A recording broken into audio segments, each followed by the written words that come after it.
Comilla police line এলাকায় শিক্ষার্থীদের ওপর হামলা ও নির্যাতনের ঘটনায় কুমিল্লা সদর আসনের সাবেক সংসদ সদস্য হাজী আকম বাহাউদ্দিন বাহার সহ 261 জনের নাম উল্লেখ করে একটি মামলা দায়ের করা হয়েছে। বৈষম্য বিরোধী ছাত্র আন্দোলন কুমিল্লা মহানগর শাখার সংগঠক ইনজামুল হক রানা বাদী হয়ে 12 ফেব্রুয়ারি দুপুরে কুমিল্লা কোতোয়ালি মডেল থানায় মামলাটি দায়ের করেন। মামলার বাদী রানা আদর্শ সদর উপজেলার ডুমুরিয়া চাঁদপুর এলাকার আমির হোসেনের ছেলে। মামলায় অভিযোগ করা হয়েছে, সাবেক এমপি বাহারের হুকুমে আসামির সরবরাহকৃত অস্ত্র দিয়ে অন্যান্য আসামিরা গত বছরের 3 আগস্ট বৈষম্য বিরোধী ছাত্র জনতার আন্দোলন চলাকালে কুমিল্লা নগরীর পুলিশ লাইন উচ্চ বিদ্যালয়ের পাশের সড়কে আগ্নেয়াস্ত্র নিয়ে ছাত্র জনতার উপর হামলা চালায়। গুলি ও হামলায় ছাত্র জনতার কয়েকজন গুলিবিদ্ধ ও অনেকে রক্তাক্ত জখমসহ গুরুতর আহত হয়।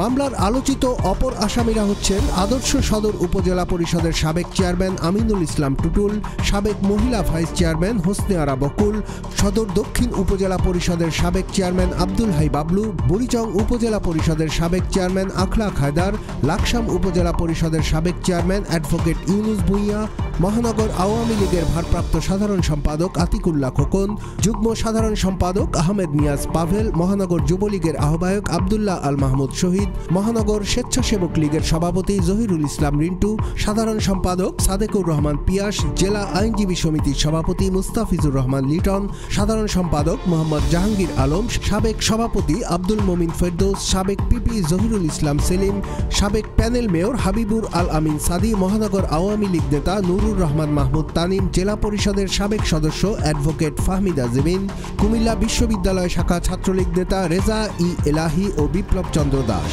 এছাড়াও সিটি কর্পোরেশনের বেশ কিছু কাউন্সিলর, আদর্শ সদর উপজেলার ইউনিয়ন পরিষদের বেশ কয়েকজন চেয়ারম্যান, অন্তত 20 থেকে 22 জন আইনজীবী, জেলা সদর ও বিভিন্ন উপজেলার আওয়ামী লীগ ও অঙ্গ সংগঠনের নেতাকর্মীকে এই মামলায় আসামি করা হয়েছে।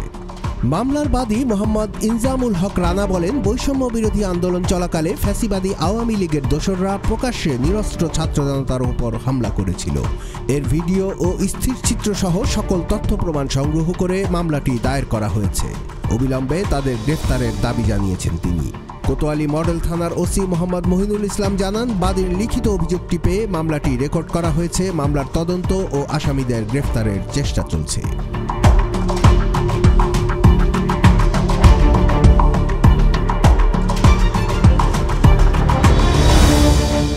কাগজ নিউজ ডেস্ক।